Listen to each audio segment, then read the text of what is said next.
Madame Vadin est docteure en philosophie politique et épistémiologie. Elle a été enseignante pendant plusieurs années à la faculté de Toulon et maintenant elle est titulaire de la chaire Smart City, philosophie et éthique à l'Institut méditerranéen du risque de l'environnement et du développement durable à l'Université Côte d'Azur de Nice. Elle est chercheure au laboratoire risque, épidémiologie, territoire, information, éducation et santé, dans lequel elle apporte une réflexion philosophique appliquée aux technosciences. Elle dirige plusieurs collections littéraires. Elle a écrit de nombreux ouvrages, L'énigme de la rose, Rebelle, Le Dieu des philosophes, Entre foi et raison, L'énigme du temps, bref, j'en passe. Elle anime également des rencontres philosophiques et des forums, des pauses philo. Bref, elle a 2 poumons, 3 poumons, un biotope intestinal qu'il faudrait étudier et probablement une montre connectée. Laurence, lorsque je vous ai demandé de participer à ces rencontres, vous avez spontanément donc accepté. Et en tant que philosophe, mais aussi anthropologue, je vous ai proposé de parler de l'homme dans la cité. Et compte tenu de votre engagement actuel, vous m'avez proposé un sujet adapté à la Smart City, l'homme augmenté, l'homme de demain, dans la cité de demain, la cité connectée. Cette cité connectée qui a été habillée très habilement d'un joli nom, la Smart City, la ville intelligente, la ville de demain, intelligente, connectée. Donc, nous devons nous réfléchir à la manière dont nous allons habiter cette future cité, savoir en sachant qu'il y aura inévitablement, bien sûr, une modification dans la manière dont nous allons cohabiter ensemble et avec la technologie. Et tout ça va être effectivement grandement transformé. On le voit ce soir avec des avantages mais des inconvénients. L'absence de présence mutuelle est très gênante pour moi.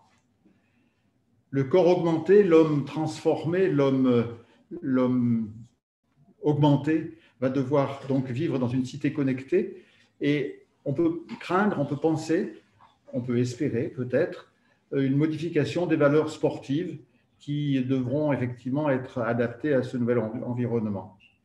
Donc je vais interroger la philosophe qui va sans aucun doute nous donner les côtés bénéfiques de la Smart City, mais on peut aussi s'interroger sur les dangers de cette évolution inéluctable.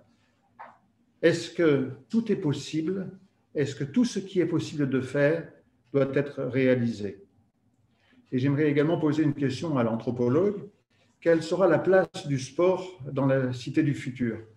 Quelle sera l'évolution du sport à titre individuel et à titre collectif? Le lien social du sport va-t-il persister? Voilà, Laurence, la parole est à vous. Hop, je remets mon micro. Écoutez, bonsoir à tous. Merci d'être présents pour cette conférence sur une thématique qui sort peut-être un peu de l'ordinaire, cet homme du futur qui pratique un sport du futur.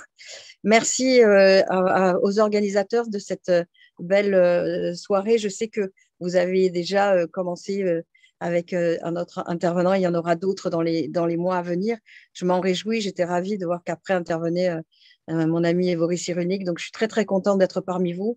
Merci de me faire cet honneur. Merci aussi de m'accorder ce temps de parole. Et Jean-Marie tout particulièrement, puisque je sais que tu m'as mise en relation avec les personnes très actives sur cette thématique et je me réjouis d'être parmi vous. D'autant plus que le sujet, vous l'avez déjà bien mis en avant, vous l'avez bien interprété à votre façon et j'en suis ravie. Avec cet enjeu particulier de la Smart City. Juste pour rappeler, la Smart City, c'est un mot un peu bagage, un mot un peu valise dans lequel on peut tout mettre. Et en fin de compte, il faut se méfier du travers des mots fourre-tout. Et puis, dans la Smart City, il y a le mot smart qui veut dire un peu rusé, intelligent. Alors, ça peut être rusé, malin. Puis, ça peut être rusé au sens le malin, c'est-à-dire quelque chose qui serait plus ou moins maléfique à l'humain. Et c'est ce qu'on va essayer de voir un peu ce soir avec la thématique que j'ai choisi d'aborder. J'ai pris volontairement ce sujet parce qu'il y avait, je pense, des grands spécialistes dans le sport qui en parlent peut-être beaucoup mieux que moi. Et moi, je voulais vous parler vraiment du sport dans une cité en évolution avec un homme qui lui-même est en évolution. Je vais donc partager mon écran pour vous mettre face à un diaporama. Comme ça, au moins, il y aura du visuel et je pense que c'est bien aussi de pouvoir parler à partir des mêmes fondamentaux, c'est-à-dire à partir des mêmes, comment dire, de la même histoire. Alors, attendez, j'espère que ça va se mettre. Est-ce que c'est bon comme ça pour vous? Vous voyez, tout le monde voit bien? Très bien, oui. Bon, allez, donc on y va. Donc le sujet que j'ai choisi, c'était sport et humanité, parce que j'avais envie de considérer l'humanité dans tous les aspects du terme possible, c'est-à-dire l'humanité en tant que l'ensemble des humains, et l'humanité au sens de nos humanités, c'est-à-dire notre façon à nous d'appréhender l'histoire, nos valeurs, en traversant toute cette, comment dire, toute notre existence, en essayant de nous appliquer, voilà, être dans l'application. Et je pense que le sportif est dans l'application, notamment lorsqu'il essaie d'exceller dans sa discipline. Alors j'aimerais commencer par cette introduction sur le sport. On sait que quand on remonte une généalogie, on va dire, de l'histoire du sport, on pense souvent à l'Antiquité. L'Antiquité, c'est assez intéressant parce que dès qu'on gagnait une épreuve aux Jeux Olympiques, eh bien, on pouvait obtenir les clés d'une cité. C'est comme ça que Empédocle d'Agrigente, qui avait gagné une course de chars, s'était vu remettre les clés de la cité de Syracuse qu'il avait refusée parce qu'il avait dit qu'il était philosophe et non pas politicien, mais quand même avait eu la satisfaction d'être récompensé. Et on peut dire qu'à Olympie étaient célébrés non seulement les divinités grecques, mais aussi les dieux du stade, c'est-à-dire ceux qui parvenaient à gagner quelques épreuves, voire toutes les épreuves. La pratique sportive était, je vous ai dispensé de la totalité du corps de ce fabuleux athlète à côté, la pratique du sport se faisait dévêtue, les femmes n'assistaient pas aux compétitions, et les quelques-unes qui se mêlaient dans la foule et qui essayaient de se déguiser, entre guillemets, en hommes pour le temps des Jeux Olympiques étaient des femmes qui souvent avaient leurs époux ou leurs fils qui étaient impliqués dans les Jeux. Et lorsqu'elles étaient démasquées, elles étaient sévèrement punies, sauf celles pour qui le mari ou les enfants avaient gagné. Elles étaient célébrées parce qu'une femme qui avait engendré des dieux du stade ne pouvait être qu'une femme absolument vertueuse, vous vous en doutez. L'intérêt aussi, c'est de comprendre que le sport nous renvoyait à une vertu, c'était une vertu du stoïque, la vertu développée par Épictète qui disait des choses assez intéressantes à mon sens, à savoir que pour être un bon sportif, il faut savoir s'entraîner et pour s'entraîner, il faut travailler. Et il disait, si tu t'engages aux Jeux Olympiques, il te faut gagner. Si tu ne gagnes pas, c'est que tu ne prends-le sur toi, c'est que tu ne t'es pas assez entraîné. Et il disait, si tu retournes l'année suivante aux Jeux Olympiques et que tu perds une seconde fois, tu es un idiot, tu avais qu'à savoir avant que tu n'étais pas disposé à être un grand sportif. Vous voyez, toujours cette thématique chez le stoïque de bâtir une forteresse intérieure pour se construire soi. Et puis, quelque chose d'intéressant aussi, pour Épictète, il y a des choses qui dépendent de nous, d'autres qui n'en dépendent pas. Et ce qui dépend de nous, ce sont nos jugements et la force que nous pouvons mettre dans ces jugements pour pouvoir ensuite bien, travailler à notre humanité, c'est-à-dire travailler à notre développement et notre application. Le sport, eh bien, on l'a bien compris, hein, c'est ce qui renvoie, quand on prend les étymologies, c'est le divertissement, le loisir, c'est quelque chose que j'ai classé dans l'ordre du phénomène universel. Et dans le sport, on voit, ou en tout cas sont véhiculées des valeurs, on le sait, d'exigence, de persévérance, bien sûr d'efforts pour pouvoir persévérer dans le geste, j'ai envie de vous dire, et puis du fair play, un mot tout à fait moderne, pour expliquer que finalement, nos sportifs eh bien, développent une manière de jouer avec élégance. J'ai voulu volontairement mettre dessous de la transgression et avec la point d'interrogation sur la question de l'expression populaire, pour la bonne raison que le sport, vous le savez, dans les années notamment vers le 16e, puis vers 1850 aussi, pas pour les mêmes raisons, mais le sport était aussi un espace de transgression. Les ouvriers qui jouent, les premiers qui ont joué au football l'ont fait pour avoir une activité en dehors du travail. Et ce temps de loisir, c'était aussi un temps où on mettait un peu, comment dire, au pied du mur les bourgeois parce que les nobles jouaient contre les pauvres, on va dire, et cette relation entre guillemets entre les classes sociales amené une forme de transition que sur le terrain, tout le monde pouvait se retrouver pour jouer. Et puis, en même temps, c'était quelque chose de populaire. Les hommes avaient besoin de se défendre, comment dire, autrement que par les armes, parce que souvent, quand on fait référence aux Grecs en Antiquité, on sait que le soldat, le guerrier, c'est aussi celui qui lutte. Donc, il pratique la lutte, il pratique le sport parce qu'il met du cœur à l'ouvrage, parce qu'il sait s'émanciper et aussi parce que la puissance du cœur met de l'ardeur dans le geste. Donc, vous l'avez compris, le sport tel qu'on pourrait le concevoir aujourd'hui, parce que je ne vais pas faire la généalogie de toute l'histoire du sport, mais je voulais quand même entrer dans cette matière qui est la naissance du sport, hein, je rappelle, de la nudité, des valeurs, des exigences, parfois de la transgression. Et puis surtout, donc, quand on arrive dans notre monde, on va dire contemporain, bien souvent, le sport est un divertissement, c'est un plaisir qui est autant un plaisir physique qu'un plaisir pour l'esprit. Pourquoi je dis un plaisir? Parce qu'on choisit, comme la scolée, l'école, hein, au sens de loisir, on choisit de pratiquer du sport. Alors, bien entendu, on le voit maintenant, c'est aussi dans les programmes scolaires, mais bien souvent, ça fait plaisir de se détendre par le sport, même si certains peuvent dire aussi, mais moi, je n'aime pas le sport, je ne suis pas sportif.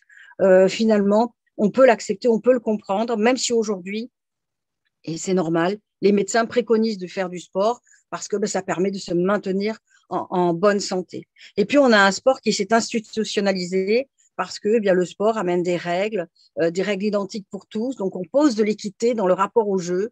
Et puis, en même temps, il y a l'idéal de la réalisation.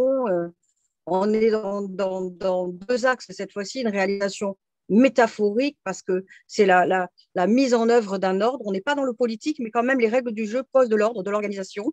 Et en même temps, il y a de la discipline. Les sportifs se disciplinent pour eux-mêmes. Bien souvent, ils ont une pratique non seulement de l'activité physique régulière, et puis il y a des entraînements, etc., mais il y a aussi des règles d'hygiène de vie qui sont associées aux entraînements. Donc, il y a une réelle discipline, il y a une réelle application, il y a un état d'esprit, on va dire, lié à la pratique d'un sport. Et puis, bien sûr, il y a de l'émulation.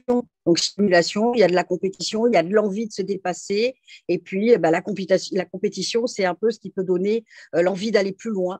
Et en même temps, on pourrait dire aujourd'hui, s'interroger un peu sur l'idéal de la compétition, parce que parfois, si on aime pratiquer du sport, mais qu'on n'est pas excellent, si on arrive à courir mais qu'on n'est pas devant, on n'est pas forcément dernier non plus, bien que le dernier, il est déjà celui qu'on devrait récompenser aussi. La compétition amène aussi une forme d'injustice. C'est pour ça qu'on aime à dire que l'important, c'est de participer, parce que quelque part, dès lors que vous avez couru votre course, dès lors que vous avez réalisé votre effort sportif et que vous avez progressé sur vous-même, on peut dire que finalement, vous avez gagné. Et puis, on arrive aujourd'hui à une structuration de la pratique sportive avec des fédérations. Et bien entendu, on voit que tout ça, ça rentre dans un ordre sociopolitique et même ça anime l'ensemble des territoires. Voilà ce que je pouvais dire dans mon introduction, mon propos introductif. Et puis, de suite, il faut partir dans le sujet qui va nous occuper aujourd'hui. Aujourd'hui, on va se dire que le sport a évolué. Il a évolué parce qu'il est en permanence en corrélation avec, bien entendu, la médecine et aujourd'hui aussi les technosciences ou la technologie. Alors, volontairement, puisque je suis philosophe et que je sais que les collègues qui interviendront dans leur discipline pendant les autres séances aborderont certainement des questions plus en rapport avec la santé, etc. Moi, je préfère rester vraiment sur mon domaine. C'est pour ça que j'amène surtout la technologie au service du sport et en même temps comment l'humain va se positionner par rapport à tout ça. Et donc, on se rend compte qu'aujourd'hui, la grande tendance dans le sport, c'est le tracker, c'est-à-dire quelque chose qui peut vous suivre. Et on l'a vu dans la pratique du cyclisme ou même de la course à pied, eh bien, on a sa petite montre connectée, on parcourir, ça va suivre les mouvements, ça va suivre votre trajectoire, ça évalue votre vitesse. Et donc, vous êtes en permanence vous-même renseigné pendant que vous pratiquez votre activité sportive. Et en même temps, ce qui est intéressant, c'est que tout ça, c'est traçable. Donc, il peut y avoir une analyse après coup de sa séance de sport. Et donc, celui qui pratique aime finalement avoir un retour sur son propre effort. On a une société là, qui s'appelle Matrix qui a créé des montres qui se rechargent via des capteurs solaires et par des capteurs thermoélectriques. C'est-à-dire que plus vous transpirez, plus vous pratiquez des efforts et plus tout ça se transforme en énergie.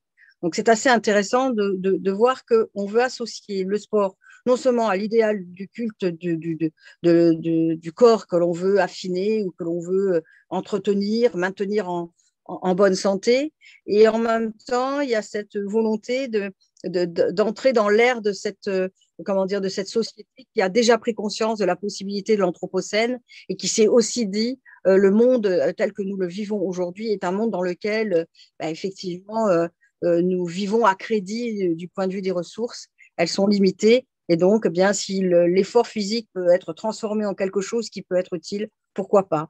Donc, on est vraiment dans une volonté de se conditionner dans le sport en suivant ses propres, comment dire, sa propre démarche et sa propre amélioration de ses petites performances.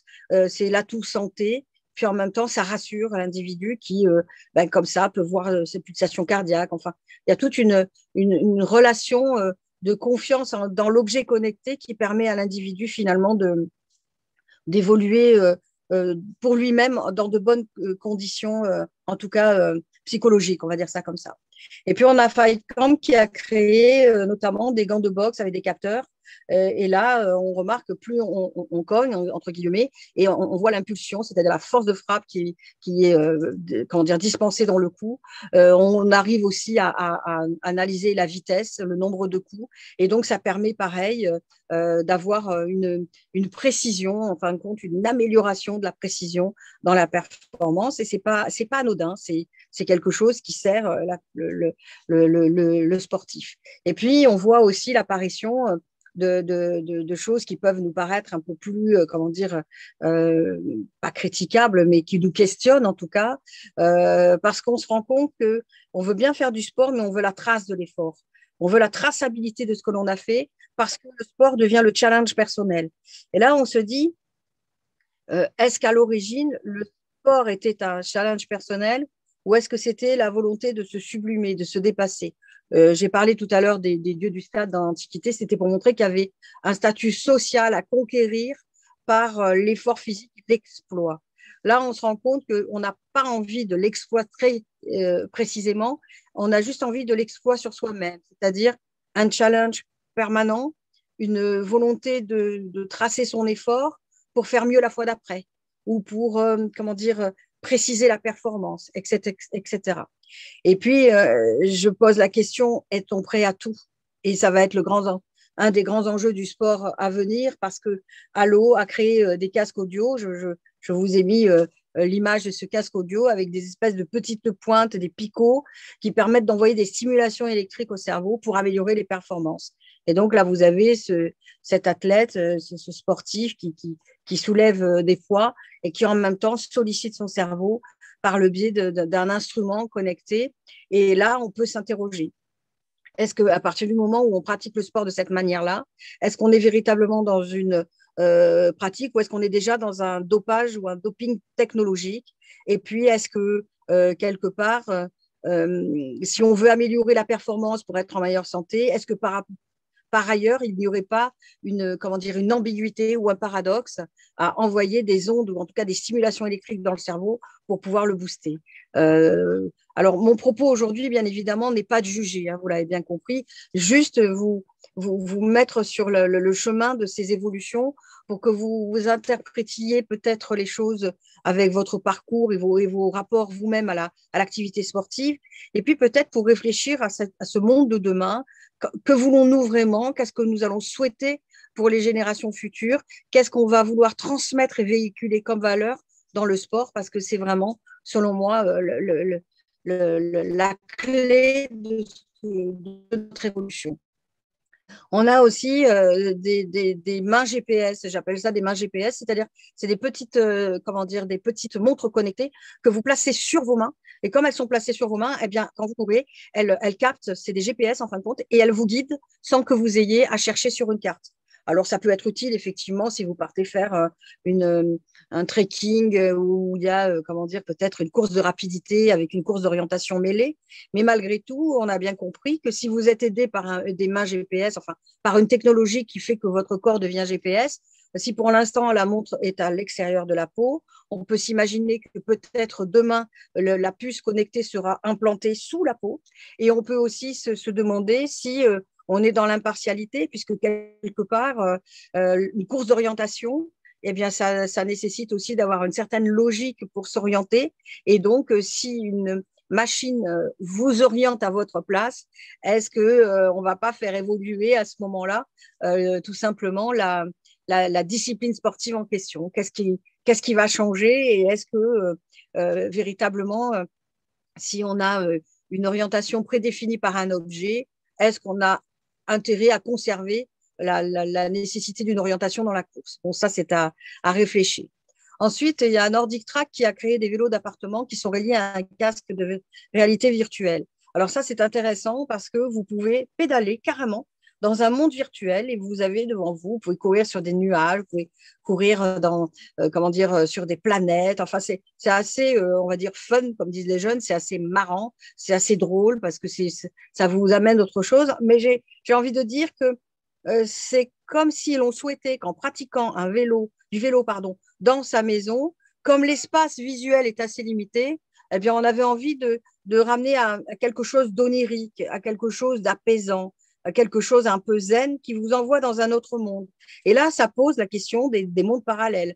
Est-ce que j'ai intérêt à aller courir dehors ou est-ce qu'il vaut mieux que je cours chez moi en ayant accès à tout un monde de fantaisie? Est-ce que je dois travailler et le corps et l'imaginaire en même temps? Et quels sont finalement les apports pour la santé, ou en tout cas la santé même psychologique, à pratiquer le vélo de cette manière-là? Et puis, on peut aussi s'interroger autrement, c'est-à-dire que là, c'est juste une façon de présenter un monde onirique à voir devant soi. C'est un décor finalement dans lequel vous vous mettez à courir, mais on va plus loin maintenant. On a pu créer votre avatar, c'est-à-dire que vous courez, et quand vous courez, sur l'écran, vous voyez une ville magnifique ou un paysage magnifique, et là, vous avez un avatar, c'est vous.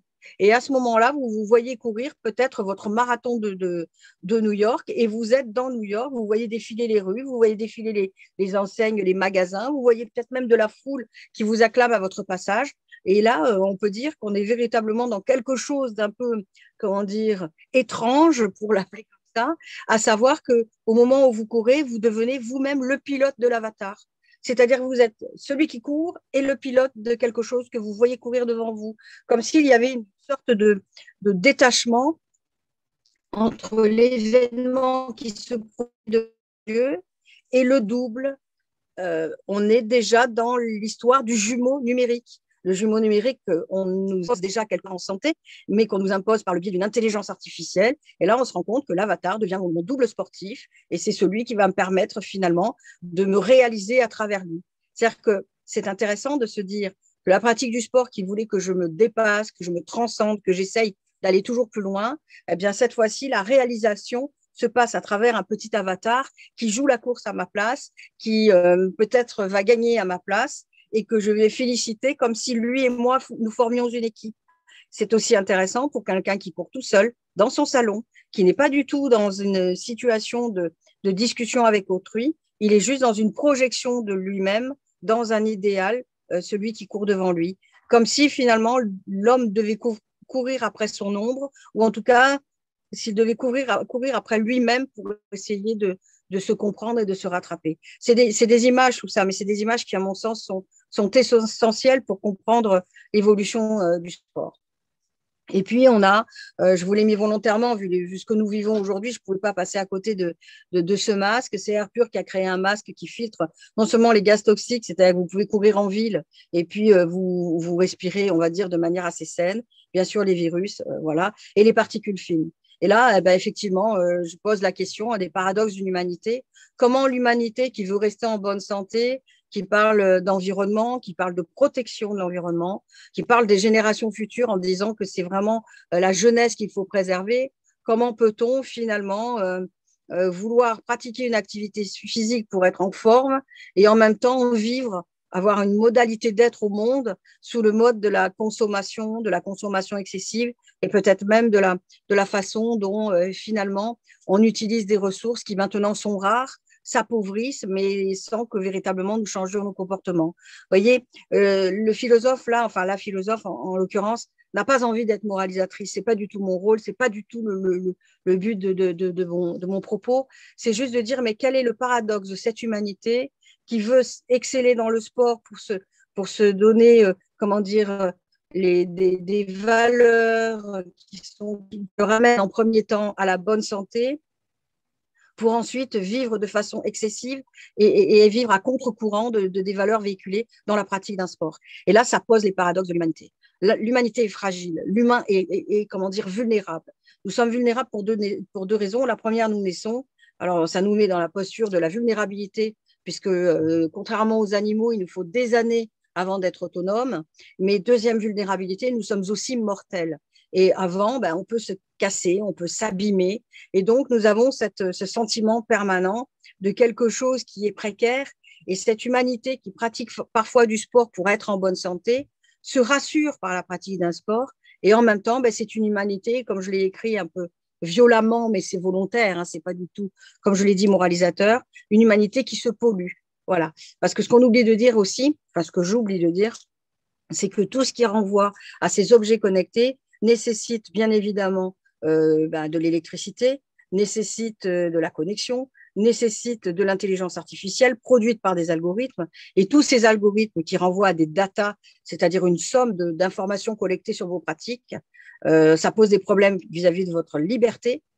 Mais ça pose aussi le second problème, qui est un problème, à mon avis, assez intéressant, c'est que les datas, pour être conservées, consomment énormément d'énergie, puisqu'il faut que tout soit refroidi, entre guillemets, et tous les grands réfrigérateurs qui refroidissent les data centers, eh bien, ce sont des lieux qui polluent. Vous voyez, on en arrive là à la question de nos choix. Quel paradoxe que cette humanité qui veut se préserver, qui veut pratiquer un sport parce qu'on a bien compris que c'était une façon de se tenir en meilleure forme et qui en même temps peut avoir une modalité de vie ou des modalités de vie qui vont à contre-courant. Alors, il y a comment dire, une autre chose que je voulais vous dire, c'est Verdez G690 Trimid qui a créé un tapis de course qui transforme l'effort en électricité et cette électricité est réinjectée directement dans le réseau.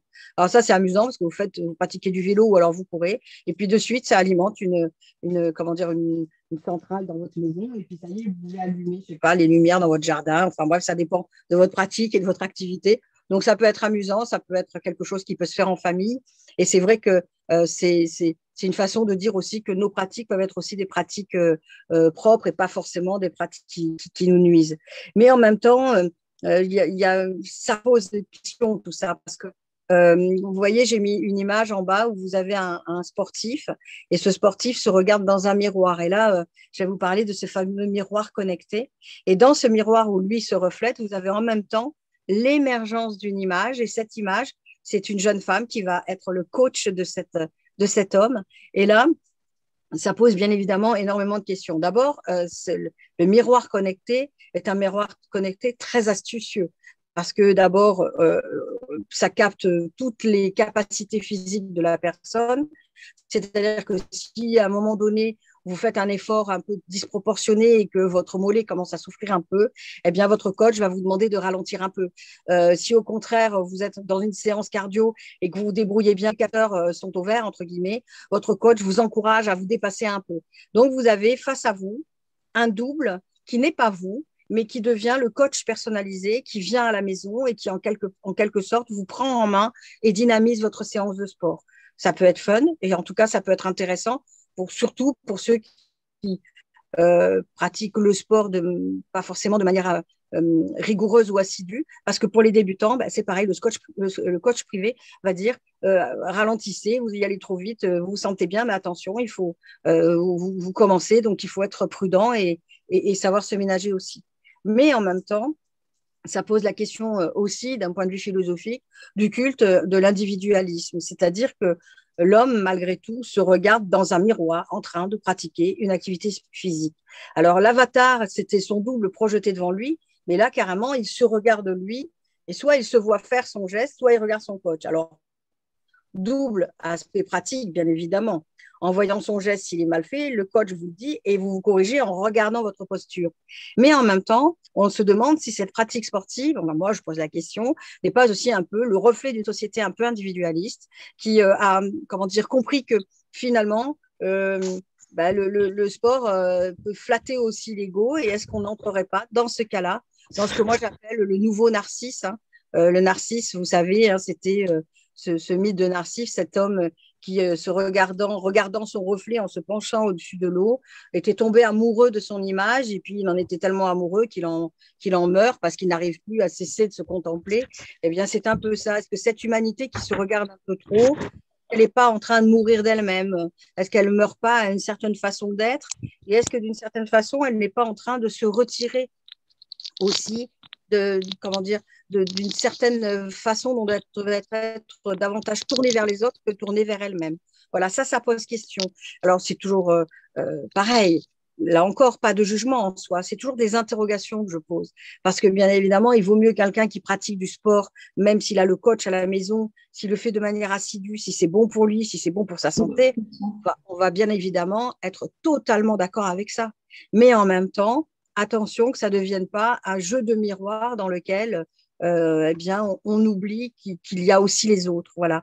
Parce que dans le sport, il y a aussi cette altérité qu'on peut retrouver parce qu'on est en binôme ou tout simplement l'esprit de fair play dont je parlais tout à l'heure parce qu'on est dans un sport collectif. Et là aussi, on s'éduque à la relation à autrui. Et dans les règles du jeu aussi, on apprend la structure de la collectivité. C'est un bon moyen, j'ai envie de dire, de comprendre comment la société, comment on évolue dans la société à partir des valeurs sportives. Alors, bien sûr, il y a d'autres choses à dire qui me semblent importantes. C'est que le sport, à un moment donné, quand il est couplé aux technosciences, c'est un sport qui peut nous tourner aussi vers une quête d'équité. C'est-à-dire qu'on se dit qu'on peut parvenir à rendre équitable des rapports humains, non seulement dans le dépassement de soi, mais parce que les technosciences peuvent être au service du corps. Et on peut le voir en médecine, quand le corps est réparé, ou en tout cas quand le corps fait l'objet, moi j'appelle ça le body plan, c'est-à-dire le plan du corps qui peut être économique et en même temps lié à l'ingénierie. Et du coup, ça devient un lieu d'investissement. À la différence du corps coupable, comme on pouvait le dire en religion, avec la faute et le désir qui pouvait être coupable, là, au contraire, on est en train de se dire que certaines personnes sont des accidentés de la vie, certaines personnes ont des difficultés à réaliser certains mouvements. Et c'est vrai que les technosciences peuvent être au service du corps pour les aider. Et là, depuis quelque temps, eh bien, notamment en 2016, a été créé pour la première fois le Cibathlon. Le Cibathlon, c'est ce premier rassemblement qui a quand même fonctionné parfaitement bien, puisqu'il y avait 66 équipes composées de chercheurs en robotique, des athlètes souffrant d'un handicap physique ou d'une déficience physique ou mentale, hein, c'était peut-être parfois les deux.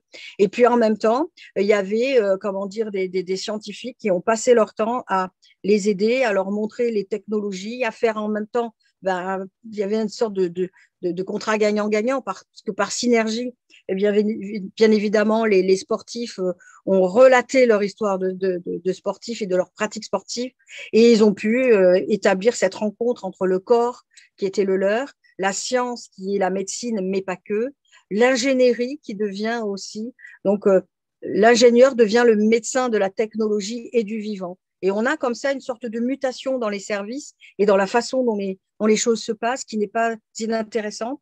Et puis, je vais rentrer dans des mots un peu, peut-être un peu barbares, mais la notion de cyborg, c'est le fait qu'on puisse transformer un humain à partir des technologies.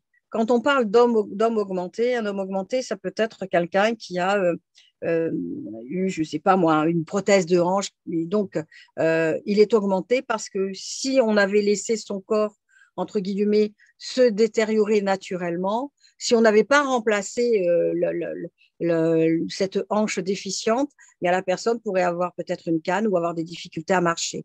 Donc, dès lors qu'on introduit quelque chose dans le corps, même les dents, on vous met une couronne, vous êtes déjà un homme augmenté. Donc, je pense que tous ceux qui m'écoutent actuellement sont déjà des hommes et des femmes augmentés parce qu'on a tous un petit quelque chose qu'on a plus ou moins introduit dans le corps. Et puis, bien entendu, les technosciences vont beaucoup plus loin.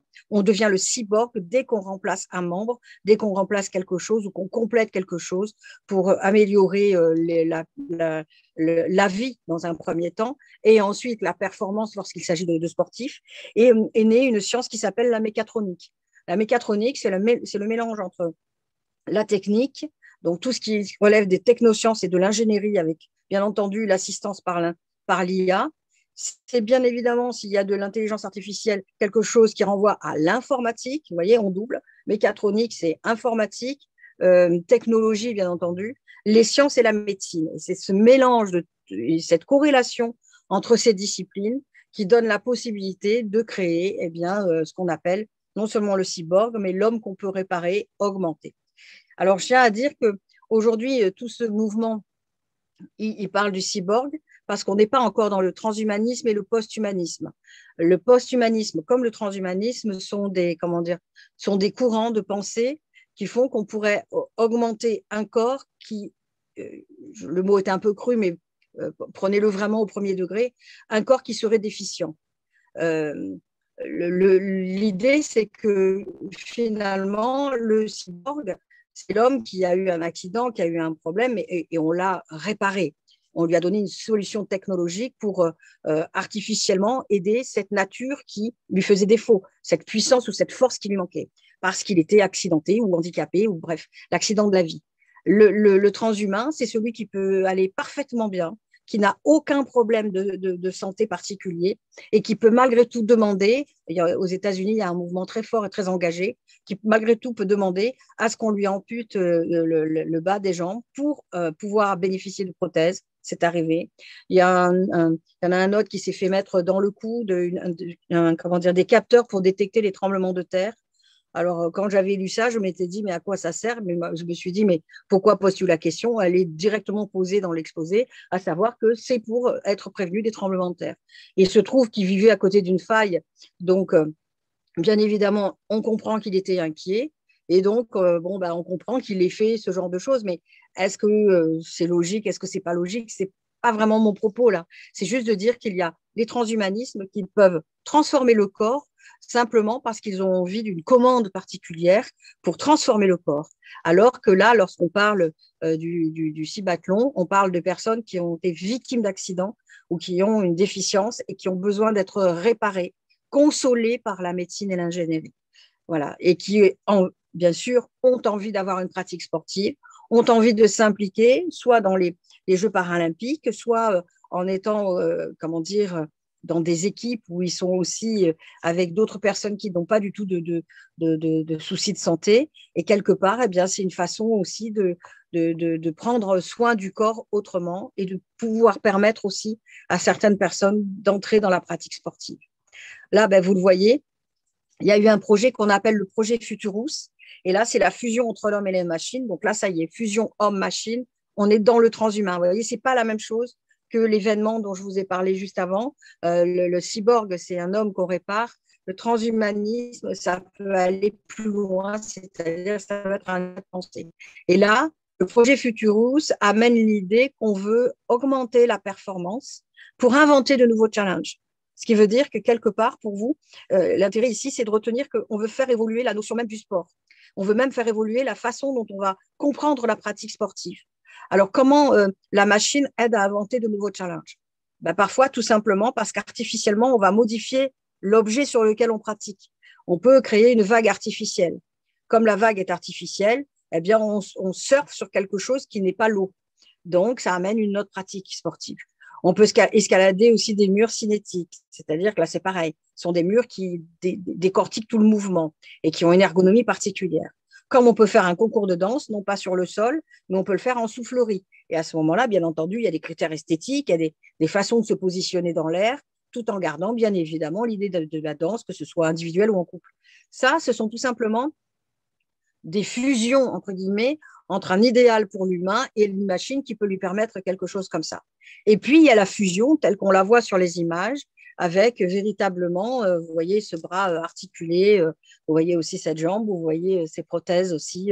Et là, on voit que finalement, on est presque dans la réalisation cartésienne de ce qu'on appelle l'homme-machine. Je rappelle que Descartes est un philosophe du XVIe siècle qui, lui, envisageait le corps non pas comme quelque chose constitué par de la biologie, ça on laisse ça à Leibniz, qui était un philosophe vraiment du vivant. Descartes, lui, considérait que le corps, c'était comme une machine. Pourquoi? Tout simplement parce que Descartes, XVIe siècle, c'est la période où on vient en quelque sorte de comprendre qu'il y avait des vaisseaux sanguins, qu'il y avait une pompe à la place du cœur. Harvey a découvert la circulation sanguine, et enfin Harvey et son équipe, bien évidemment. Et on comprend que quand on envisage le cœur comme une pompe et les vaisseaux comme des tuyaux, ben ça y est, on est dans un corps machine. On n'envisage pas du tout la biologie ou la magie du vivant qui se déploie, qui développe un ADN, etc., etc. Et donc, l'homme-machine, c'est aussi cet homme qui, est conçu pour Descartes selon deux morceaux, une âme, qui est vraiment la localisation de la pensée, et un corps qui est une machine. Et ce couplage entre la pensée et la machine, eh bien, amènera Descartes à dire que l'homme est comme un pilote en son navire. Et ça, c'est intéressant parce que le sport du futur pourrait devenir quelque chose qui ressemble à ça, un homme comme un pilote dans son navire. Ça pourrait être le navire, un objet avec lequel il se dépasse, ou ça peut être son corps qu'il pilote à partir de, d'une mécatronique, comme je le disais tout à l'heure, particulière, qui va faire évoluer, ou en tout cas qui va changer complètement sa façon d'agir. Donc, nous y sommes. On va poser, à partir du moment où on peut augmenter les individus, à partir du moment où on va poser la question, est-ce que ce monsieur ou cette dame va courir dans une catégorie paralympique? Est-ce qu'on va courir dans une catégorie d'un nouveau style, pour ne pas dire un nouveau genre, parce que, eh bien, on va considérer que l'homme peut être un cyborg qui a consciemment et volontairement voulu cette augmentation. Dans ces cas-là, cet homme augmenté n'est plus l'homme, entre guillemets, handicapé. On le place dans une autre catégorie. Est-ce qu'on va donc faire évoluer les catégories sportives? Est-ce qu'il y aura une question de triche si quelqu'un court, par exemple, en étant augmenté physiquement, que ce soit par l'objet, c'est-à-dire un artifice, ou par une technologie? Est-ce qu'effectivement, on va considérer qu'il y a une triche? Comment faire évoluer les règles du jeu? Et puis, quelle est la question de la justice? C'est-à-dire que dans le sport, même si parfois il y a des luttes qui sont injustes, on voit parfois quelqu'un se faire coiffé sur le poteau, on était à fond derrière lui, et puis on se rend compte qu'à la dernière minute, il n'a plus l'énergie nécessaire pour finaliser, ou en tout cas pour donner un sens à une victoire. Il va finir deuxième, mais malgré tout, on célèbre la performance. Donc, il y a la question de la justice et de l'équité dans le sport, ce sont deux questions différentes. Et puis, vous l'avez vu ces derniers temps, les questions qui ont été amenées et posées par rapport à la triche, j'ai et volontairement énumérer quelques petites choses. La combinaison, rappelez-vous, dans la natation, il y avait eu un sportif qui avait parcouru une distance en nageant, et il avait une texture particulière dans la combinaison qui lui a permis de gagner et de battre son propre record de manière un peu, presque excessive par rapport à ce qui se faisait. C'est pour ça que tout le monde s'est interrogé sur la fameuse combinaison qu'il portait. Et effectivement, elle était dotée de certaines technologies. On a aussi l'exemple du vélo, rappelez-vous, où il y avait quelque chose de caché, tout un appareillage, électronique de cachet qui permettait, bien entendu, de donner davantage de puissance au coup de pédale. On a eu les semelles, je vous ai mis volontairement la chaussure, il y a eu les semelles dans les chaussures qui permettaient non seulement d'avoir une sorte d'impulsion qui donnait le rebond, un rebond plus puissant. Il y avait aussi l'idée qu'il y avait comme des boutons de commande aussi sur les chaussures. Il y a la possibilité de presque intégrer une forme de moteur. Bref, en quelque sorte, le matériel, qui on augmente finalement? L'humain, le matériel, les deux. Et si on les augmente, à partir de quand on va délimiter peut-être les règles du jeu dans tel ou tel type de course? Et puis, j'ai posé la question parce qu'elle me vient forcément en tant que philosophe, et celui qui veut rester naturel. Voilà. Qu'est-ce qu'on fait de celui-là qui dit, moi, écoutez, j'ai pas envie d'être augmenté, j'ai pas envie d'avoir une petite puce sur la peau qui me dit que mon cœur bat à temps et à temps parce que je sens mon corps, je m'éprouve de moi-même, je ne veux pas de ça. Qu'est-ce qu'on va faire de celui aussi qui va dire, moi, j'ai pas besoin de courir avec des chaussures qui me boostent. L'important pour moi, c'est d'aller d'un point A à un point B et d'améliorer personnellement ma performance. S'il n'est pas augmenté et s'il court forcément moins vite que les autres, qui auront peut-être une aide physique par l'objet, est-ce qu'à un moment donné, on ne va pas le marginaliser en lui disant, écoute, comme tu cours moins vite que les autres, reste sur le banc, on ne te fera pas participer, ou tu vas rester un peu sur le côté. Donc là, on peut s'interroger justement sur les valeurs du sport. Est-ce qu'on va faire des sports hybrides, un peu comme les humains, en acceptant qu'il y ait des catégories sportives dans lesquelles on va prendre des personnes qui qui courront peut-être telle course en étant eux-mêmes augmentés physiquement, ou peut-être des personnes qui seront augmentées par du matériel perfectionné. Et à ce moment-là, il faudra mettre une règle du jeu pour délimiter jusqu'où va la performance. Si on a des batteries électriques dans un vélo, quelle puissance on acceptera de manière à faire peut-être des catégories. Donc ça veut dire que ça va poser des questions d'organisation, comment dire, de réglementation et puis de questionnement sur qu'est-ce qu'on veut préserver comme valeur dans le sport. Voilà. Est-ce qu'on veut que ce soit des atouts économiques, des atouts, comment dire, technologiques, voilà. Est-ce que ça doit être un défi technologique ou est-ce que c'est un défi de la performance pour soi-même? D'où la question, est-ce qu'on en vient à l'opération, la chirurgie? Et si on opère et si on est dans la chirurgie, est-ce que ça va devenir la norme? Voilà, l'aspect normatif, c'est-à-dire qu'on va poser au-dessus du sportif une sorte de réglementation dans lequel on va poser des normes et il va falloir qu'il rentre dans la norme. Je rappelle quand même que Tiger Woods, dernièrement, s'est fait opérer les yeux parce qu'il considérait qu'il n'avait pas 10-10 à chacun des yeux et donc il voulait absolument avoir ce degré de perception par l'œil. Et donc, ça veut dire que quelque part, il s'est imposé une opération qui ne lui était pas nécessaire puisqu'il voyait très bien, mais il l'a fait quand même pour le sport. Ce qui veut dire que, est-ce que demain, si je veux tirer, si je veux faire un sport où, oui, il y a du tir, que ce soit par un fusil ou par un arc, peu importe. Est-ce qu'à un moment donné, si je veux gagner, je ne vais pas être obligée de me mettre des capteurs dans un œil? Est-ce que je ne vais pas passer par la chirurgie? Là, c'est les grandes questions qu'il faut se poser parce que l'humanité, à ce moment-là, elle va être transformée. Et puis, quelles valeurs va-t-on mettre dans le sport? Quelles sont les valeurs qu'on veut véhiculer à partir du moment où on place dans la norme quelque chose d'artificiel, là où l'humanité, à mon sens, est naturelle. Il s'agit de penser que l'homme est un être de la nature. Il ne faut pas qu'il se mette en rupture avec cette nature. Et quelque part, vous l'avez compris, c'est important de poser les questions, les bonnes questions. Il faut savoir que les pratiques sportives considérées comme smart sont envisagées notamment à partir de 2050, parce que les stades et les structures vont évoluer avec le coureur. Là, volontairement, pour l'instant, je suis sur les sportifs, mais on va venir petit à petit à la ville. Tout ça pour vous dire que ces pratiques vont nous amener à quelque chose de nouveau qu'on appelle le e-sport. Vous connaissez sans doute. Il y a eu un championnat dernièrement du monde de League of Legends.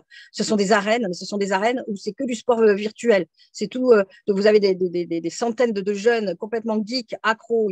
Ça brasse des milliers et des milliers d'euros, voire des millions, parce que celui qui a gagné, ça a véhiculé 16 millions d'euros en Corée l'année dernière. Donc, c'est des choses hallucinantes. Et là, on se rend compte qu'on est dans des arènes, il y a des équipes qui sont créées, tout est en virtuel et on joue. Et dans ces jeux, on est dans des épreuves qu'on ne vit pas physiquement, mais qu'on vit à d'autres degrés de tension. C'est un phénomène d'émulation, d'agilité, de stratégie, mais par le virtuel, c'est-à-dire que le sport lui-même n'est pas sollicité. Et là, on pose la question, est-ce qu'on va arriver à l'ère de la fin du sport télévisé? Alors, bien évidemment, tout le monde a vécu cette tristesse, notamment à Toulon, quand vous n'avez pas Canal+ et que les droits du match en rugby ont été pris et que vous ne pourrez pas voir le match, ou alors il faut aller chez les copains. Bref, ça veut dire que quelque part, le sport à la télé, le monopole de certaines chaînes pouvait être, un peu vécu comme une inégalité, parce que le sport pourrait être normalement accessible à tous, parce que si on admire son héros du stade, on a peut-être envie d'épouser ses valeurs et de devenir un sportif ou quelqu'un qui se dépassera comme on a aimé son héros Wilkinson, par exemple, sur le stade toulonnais. Et en même temps, ça veut dire aussi que petit à petit, on n'est plus sur le sport à la télé, mais comme les séries télévisées, comme du Netflix, du Prime Video, tout ce que vous voulez, on va rentrer dans du sport sur le net. Et le sport sur le net, ça veut dire qu'il y aura des enjeux de multinationales derrière. On va retrouver les GAFAM, Google, Apple, Amazon, etc. Les Chinois, bien évidemment, Alibaba. On va retrouver tous ces géants de l'industrie, qui pourront peut-être, comme les Chinois à l'heure actuelle, envisager des monnaies et des paris, c'est-à-dire une monnaie virtuelle pour parier sur les sportifs. Donc, on entre dans quelque chose de complètement démesuré. Et là aussi, où va-t-on poser la norme, entre guillemets? Où va-t-on poser des valeurs? Où est-ce qu'on va envisager l'exploit?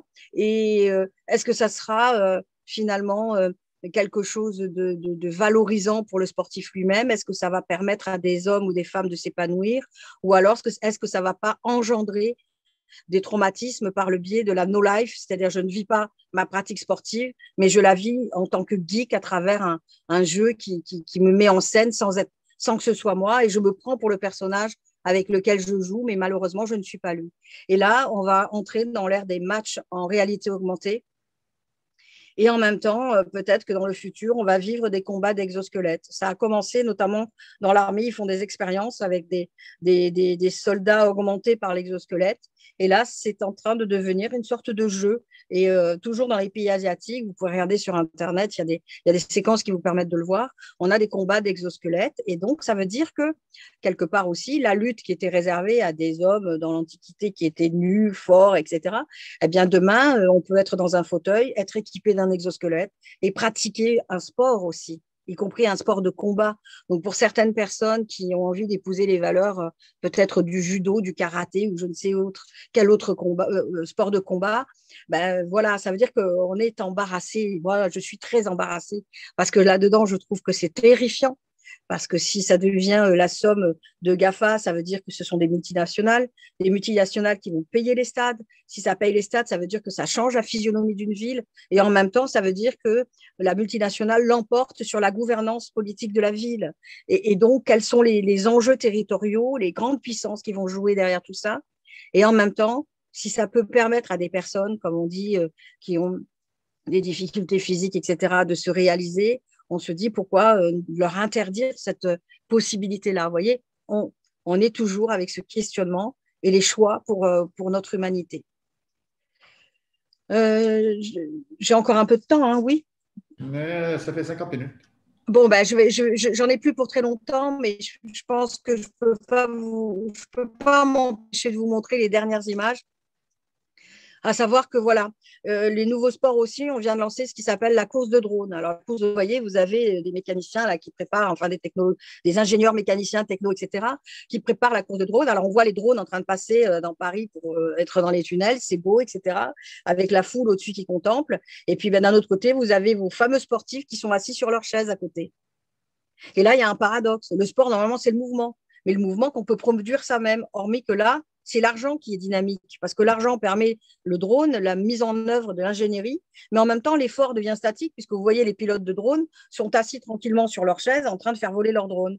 Donc, c'est inquiétant, fascinant, on s'interroge sur les valeurs à nouveau, et on se demande, ils sont chacun dans leur monde, là, parce que finalement, ces gens qu'on peut appeler des sportifs, je ne sais pas comment les appeler, en tout cas ces geeks, ces pilotes, parce qu'on les appelle des pilotes, eh bien, ne sont pas du tout en relation et vivent dans un monde, etc. Alors vous me direz, mais le coureur de Formule 1, il est lui aussi dans son monde, etc. Oui, mais il y a quand même un effort physique, parce qu'il faut encaisser quand même cette vitesse. Et en même temps, on n'est pas seul sur la piste, on rencontre l'autre.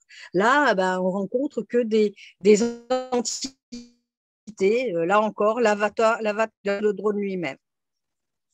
Ce qui m'amène quasiment à la fin de mon propos. Vous voyez, quel sport pour l'avenir? Un sport individuel, un sport collectif?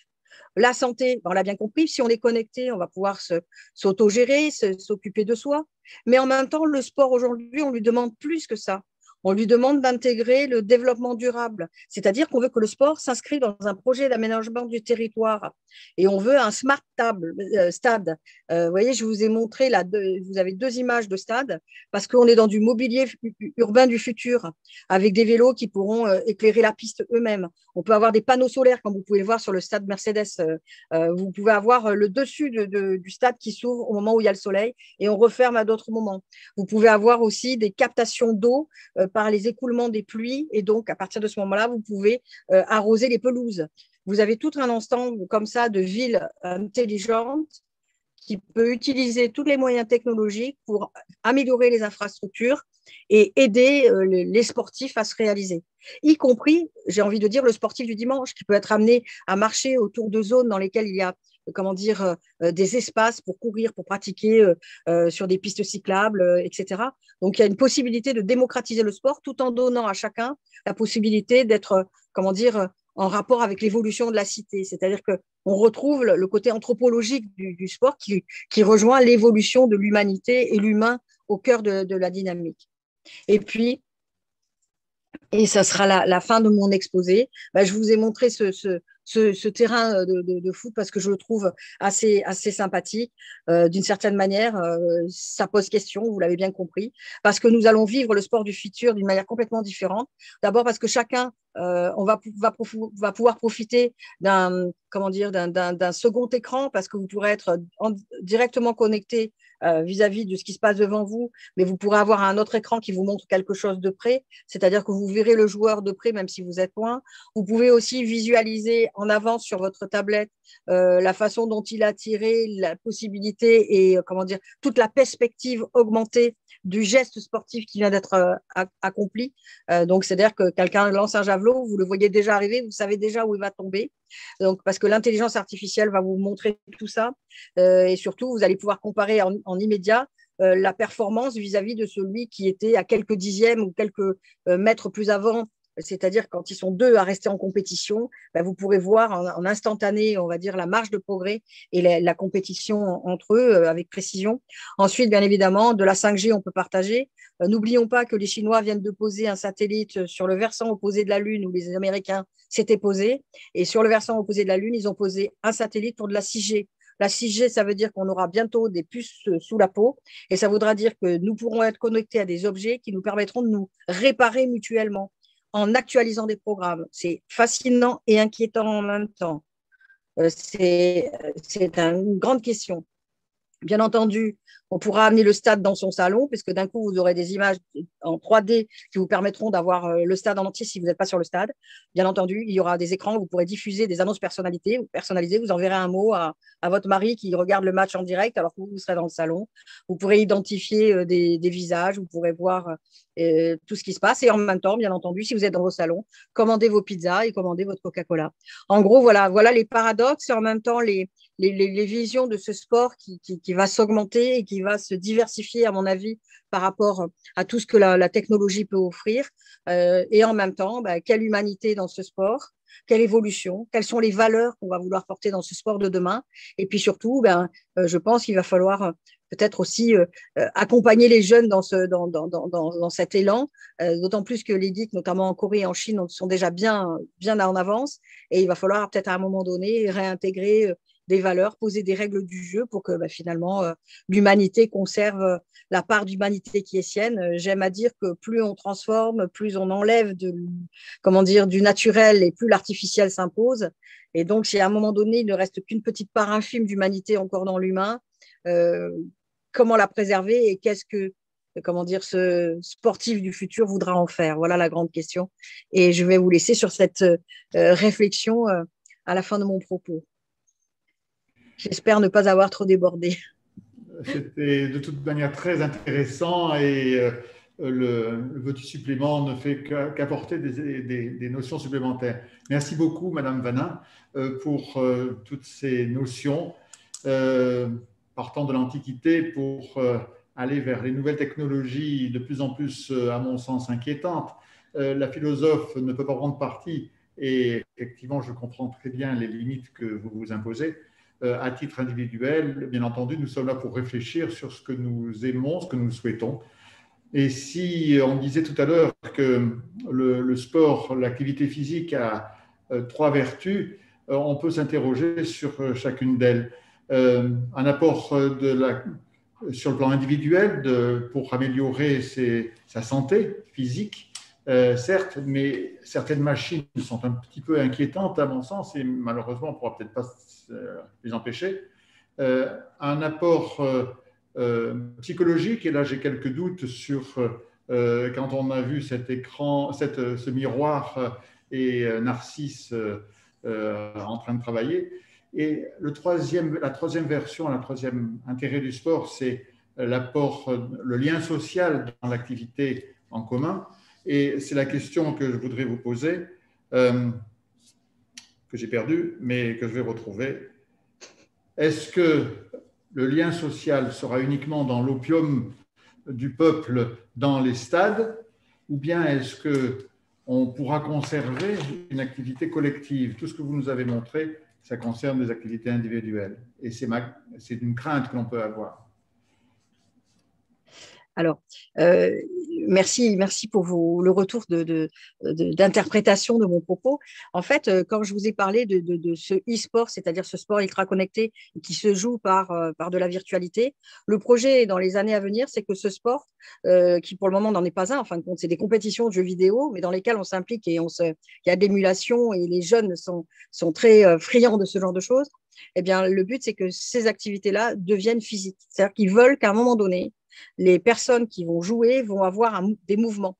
Et vous connaissez tous le professeur Lemarquis, hein, qui est sur Toulon également, neurologue. Il aime à dire, parce qu'on discute beaucoup tous les deux, que si je fais semblant de jouer de la musique par rapport à un jeu vidéo et que je mime, quelque part, mon cerveau que je leurre travaille déjà à quelque chose. Ce qui voudrait dire que le sport du futur, pour celui qui remplit des challenges dans une arène virtuelle, eh bien, physiquement, il a l'impression de jouer. Donc, il va développer des qualités parce qu'il leurre son cerveau. Et en même temps, il ne joue pas seul puisqu'il est en équipe. Donc, quelque part, on peut dire qu'on est dans une transposition de l'individuel et du collectif. On est dans une transition, je pense. C'est pour ça que je vous ai montré toutes ces choses pour voir vraiment que ça touche un peu à tous les domaines. Il y a des choses, à mon avis, qu'on abandonnera et d'autres qu'on développera davantage. Et puis, je viens de vous remettre là, à l'écran l'image justement de ces personnes qui ont besoin d'être réparées. Et en même temps, c'est pour faire la comparaison. J'ai commencé mon exposé, je vous ai dit, le premier sportif, il commence en étant nu. En Grèce, on est nu. Et on se rend compte qu'aujourd'hui, on veut des choses ergonomiques, etc., mais on va être de plus en plus équipé. Donc, on sera de moins en moins nu. Ce qui veut dire que quelque part, il y a toute cette réflexion sur le corps qui, à mon sens, est essentielle. Mais je pense qu'il y aura encore des sports individuels, il y aura encore des sports collectifs, et je pense même que le collectif va peut-être se jouer dans un monde virtuel parallèle, mais dans lequel, quand même, les gens développeront des valeurs. Pas les mêmes que celles qu'on joue aujourd'hui, mais ça en sera d'autres, mais qui seront aussi certainement des valeurs tout aussi louables, j'ai l'impression. En fait, il ne faut pas être trop pessimiste. Voilà. Oui, peut-être une réaction parce que d'abord, merci beaucoup pour tout ce que vous nous avez présenté, qui sont à la fois, je dirais, fascinants et parfois un peu inquiétants.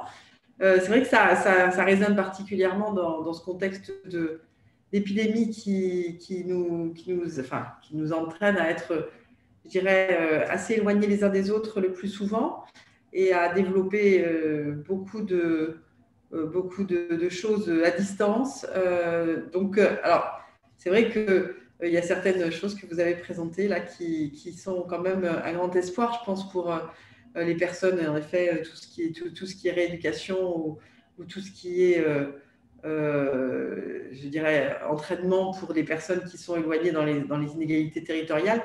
Après, c'est vrai que je crois que, comme disait Jean-Marie, il y a beaucoup de liens sociaux qu'on va trouver, je dirais, dans l'activité, dans le sport et dans l'activité physique, qui paraissent un petit peu quand même difficiles à retrouver, en tout cas avec notre façon de voir. C'est vrai qu'on n'est pas de la même génération, j'imagine. Je pensais à mes petits-enfants quand vous dites 2050. Je me dis qu'en effet, ils auront une toute autre vision certainement du sport que moi. Ben, je crois surtout qu'on va changer de modèle, on va changer de paradigme. Parce que les générations qui sont en ce moment à l'e-sport, ce sont les mêmes générations qui veulent tout à fait voter pour un avatar. De la même manière que ce sont les mêmes générations qui vont voir des concerts sans les musiciens que des avatars de musiciens. Et qui sont quand même nombreux, ils sont entre jeunes, donc ils ont des échanges entre eux, mais ils ont projeté un imaginaire. Alors, on n'est plus dans les super-héros, Superman, etc., mais on est dans l'avatar. Et je pense que c'est tout simplement un changement de modèle, un changement de paradigme. Et en plus, j'ai envie de dire, ça se fait déjà sans nous, parce que, je ne sais pas, vous avez peut-être lu le livre de Michel Serres, qu'avec les pouces, les petits jeunes aujourd'hui envoient des textos, ils ont une agilité que je ne sais pas vous, mais moi en tout cas je ne l'ai pas. Je suis encore avec mes gros doigts comme ça un peu. Et je me rends compte que les générations qui vont naître dans ce monde-là auront une autre vision et n'auront pas connu la transition. Nous sommes dans la transition. Eux, ils ont plein pied dans ce monde-là. C'est pour ça que comme on le fabrique pour eux et avec eux, il faut poser, je pense, des garde-fous et faire que dans ces jeux, ce ne soit pas que des jeux violents ou des jeux dans lesquels il n'y a plus d'altruisme, d'empathie pour l'autre. Je pense qu'il va falloir intégrer dans ces programmes, si on reste dans le e-sport, des vertus d'altruisme, etc., qu'on vivra par procuration, comme par une sorte d'imaginaire qui sera sollicité, Mais j'ai envie de dire, on a tous été comme ça, on a tous lu des livres où on a pleuré, on a lu des livres où on a eu, comment dire, un sentiment d'empathie pour le petit orphelin abandonné, on avait ces histoires-là.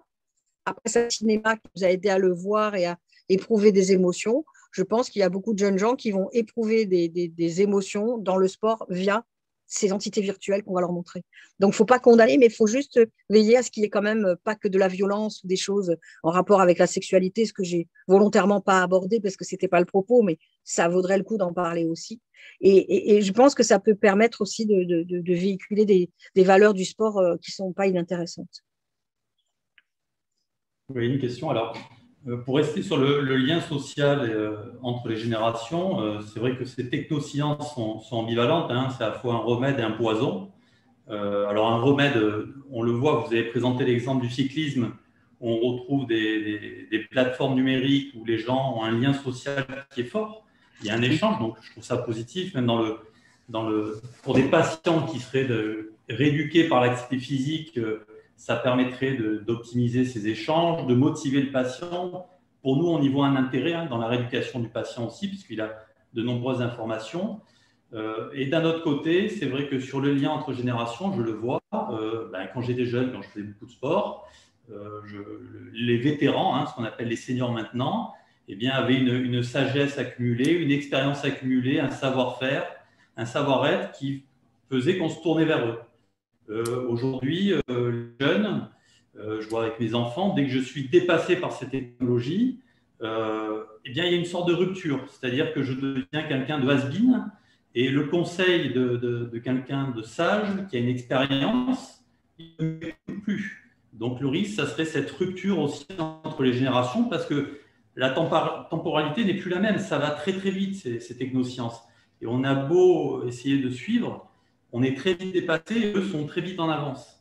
Et voilà, donc que pensez-vous un petit peu de ce lien social, de l'évolution de ce lien social, de sa relation à autrui au travers de ces technosciences associées aux pratiques sportives? Alors, moi déjà, j'ai une vision, comment dire, je m'excuse pour ce que je vais vous dire, c'est pas du tout contre vous, hein. C'est juste que je dis que nous, moi je dis déjà, je suis le vieil homme, parce que je pense qu'on est déjà vieux pour ce monde-là. Je le dis pour moi, hein, bien sûr, pas pour vous. Mais ce que je veux dire par là, c'est que nous avons vu arriver dans les années 60 les télévisions, la machine à laver, on a vu arriver toute cette modernité. Depuis 1956, avec Turing, on a des ordinateurs, ils étaient immenses, ils remplissaient une pièce entière. Aujourd'hui, vous avez ça dans votre téléphone, vous avez un assistant embarqué. Enfin bon, nous, on a vu arriver tout ça et on a dû petit à petit, apprendre à se servir de ces outils qui n'étaient pas les nôtres. Donc avant, on avait d'autres valeurs, la valeur du geste réel, concret sur la matière, le sentiment de l'effort. Là, on se rend compte que ces jeunes gens qui sont déjà dans ce monde-là, eh bien, quand ils auront des enfants, ils seront déjà dans ce monde-là avec eux. Ce qui veut dire que ce que nous vivons, nous, c'est une situation qui est inédite et qui le restera. Car je pense qu'aujourd'hui, c'est comme la révolution par rapport à l'imprimerie et même d'abord l'écriture. Hein. On était dans l'oralité, on est passé à l'écriture. Et puis après, on a pu imprimer. Et ça a changé la vie de milliers de gens. Les premiers qui ont dû apprendre à lire et à écrire s'en sortaient pas. Et puis, petit à petit, eh bien, ça s'est banalisé. Et l'entrée dans cette culture de l'écriture et de la lecture, etc., eh bien, ça a permis à des individus de mieux se comprendre et de vivre mieux. Aujourd'hui, c'est l'Internet des objets, c'est la connectique qui est la grande révolution. Nous sommes dans la période de transition, comme dans la Grèce antique, quand arrivait l'écriture. Nous sommes, nous, quelque part déjà vieux du monde d'avant. Et le monde à venir, eh bien, nous, il faut qu'on s'accroche jusqu'à nos derniers jours parce qu'il faut qu'on reste dans le coup, puis il faut qu'on voit les choses parce qu'on met en œuvre aussi tous les programmes politiques, politique de la ville, du sport, etc. Mais en même temps, il faut se dire que vos enfants, puisque vous parlez de vos enfants, ce sont déjà ceux qui maîtrisent et leurs enfants maîtriseront aussi. Parce que je pense aussi que les nouvelles technologies vont aller loin, mais que c'est déjà proposé maintenant et qu'on va affiner ce qu'on est déjà en train de proposer. Alors que nous avons vécu le moment où il n'y avait pas de téléphone, enfin, nos parents ou nos grands-parents, le moment où les avions, c'était vraiment exceptionnel. Aujourd'hui, ces choses-là, c'est presque banalisé. Ce qui veut dire que nous avons vécu un bond de l'humanité dans les technologies. On a vécu des révolutions industrielles sur 4 points en l'espace depuis 1850. Maintenant, c'est en 250 ans, 300 ans. On a vécu quelque chose d'extraordinaire. Et je pense que là, on va approfondir, on va développer, on va coupler de la biologie avec les imprimantes 3D. Ça, la biologie, le cellulaire et la technologie, là-dedans, il va y avoir des normes à poser, des questions éthiques rigoureuses à poser, y compris le rapport à l'objet qui nous parle. Tout ça, ça pose des questions éthiques. Mais en même temps, il faut qu'on soit vigilant, vous l'avez très bien dit, pour placer dans ces programmes eh bien, de l'éducation, des valeurs, etc., de manière à ce que le vieux sage qui sommeille en nous, c'est-à-dire les personnes qui aujourd'hui participent de la cité, puissent éclairer les jeunes ingénieurs de 30 ans, ils ont 30 ans les ingénieurs, hein, qui sont en train de fabriquer un monde qui nous paraît parfois un peu étrange. Merci beaucoup. Je vais proposer à l'assistance virtuelle de poser des questions, s'il y en a. Est-ce que certains souhaiteraient avoir la parole? Laetitia, qui vous remercie et qui se demande la place de l'enseignant d'EPS dans cette évolution de l'humanité. Alors, j'ai presque envie de vous dire que la Covid nous a permis finalement de faire énormément de progrès en maîtrise des outils informatiques. Et il n'y a pas si longtemps de ça, quand on parlait à nos collègues qu'on ferait nos cours en visio, c'était quelque chose d'impensable. C'était quelque chose qu'on n'envisageait pas. Peut-être que justement, l'avenir du professeur de sport, demain, ça sera peut-être soit d'être lui-même un avatar dans un monde qu'il va créer de fiction, mais dans lequel il existe vraiment aux côtés de ses étudiants sportifs, j'ai envie de dire. Mais en même temps, ce sera l'accompagnant dans le geste, c'est-à-dire qu'il y a une mobilité, une motricité, et il y a quelque chose qui, pour l'instant, est encore dans la transmission presque classique, j'ai envie de dire, parce que tous ceux qui sont aujourd'hui retranchés derrière des ordinateurs ou à faire les choses uniquement avec des objets connectés, le rapport à l'humain manque. Donc, il y aura toujours ce besoin, me semble-t-il, parce que nous sommes des êtres sociables. Donc, je pense qu'il y aura toujours ce lien-là, il y aura toujours des questionnements. Par contre, peut-être que la manière de répondre demain aux questions des jeunes, ça ne sera pas le professeur directement, mais ça sera peut-être l'avatar du professeur qui donnera la réponse à une question posée par un étudiant qui lui-même vous parlera sous la forme d'un avatar. Ce qui veut dire qu'en fait, pour moi, c'est qu'une délégation par l'écran et qu'une délégation par l'objet. Ce qui en soi n'est pas véritablement dérangeant. Ce qui pourrait l'être, c'est qu'il y ait rupture entre l'avatar du professeur et l'avatar de l'étudiant ou de celui qui apprend. Là, ça serait dramatique. Merci. Dans le chat qui est en parallèle à cette vidéo, il y a une remarque de Francis qui croit savoir que dans les e-sports, les professionnels ont dans leur agenda l'obligation d'entraînement physique et sportif à raison de 2 heures par jour minimum, ce qui m'apparaît énorme, puisque si on en faisait autant, on serait tous en très très bonne santé physique et mentale. Mais enfin, s'ils ont cette obligation, tant mieux. Pas tous, pas tous, je tiens à préciser, pas tous. Il y en a pour qui ce n'est pas une obligation du tout. Parce qu'il y a tellement de firmes, il y a tellement de millions en jeu qu'il y a des entreprises qui en ont fait un business et qui ne cherchent pas du tout à avoir des sportifs physiquement. Ils cherchent à avoir des gens qui sont stratèges et qui savent bouger le joystick, en fait. Et ce n'est pas la même activité. Par contre, ce sport, parce qu'ils appellent ça un sport, est en train de changer. Et on veut justement qu'on amène dans cette mobilité virtuelle une mobilité de celui qui joue. Et c'est ce qui va changer la donne dans les pratiques. Je lis un mot de Frédéric qui souligne, comme vous l'avez dit, que le transhumanisme n'est-il pas une forme de dopage? C'est une question en fait. Alors voilà, on en arrive à la question. On était dans le dopage au sens de je prends une substance illicite pour améliorer mes performances. Là, on ne prend pas une substance illicite, on prend une technologie illicite pour améliorer sa performance. C'est pour ça que je disais tout à l'heure, la grande question demain dans le règlement sportif, ça sera de dire, si on accepte effectivement que le vélo soit augmenté ou que l'humain soit augmenté, quels critères de compétition, enfin, pour telle course, qu'est-ce qu'on va accepter comme compétiteur? Avant, c'était plutôt une sélection peut-être par l'âge ou par le sexe. On disait les femmes vont courir telle catégorie, tant de kilomètres. Il y a les seniors, il y les poussins, bon, on classait les gens par des catégories d'âge.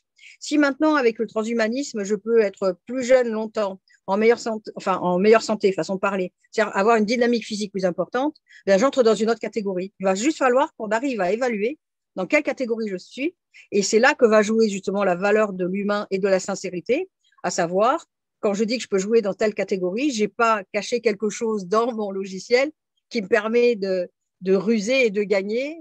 Il faut respecter les règles de la catégorie dans laquelle je vais jouer. En gros. Merci beaucoup. Y a-t-il d'autres questions dans l'assistance virtuelle?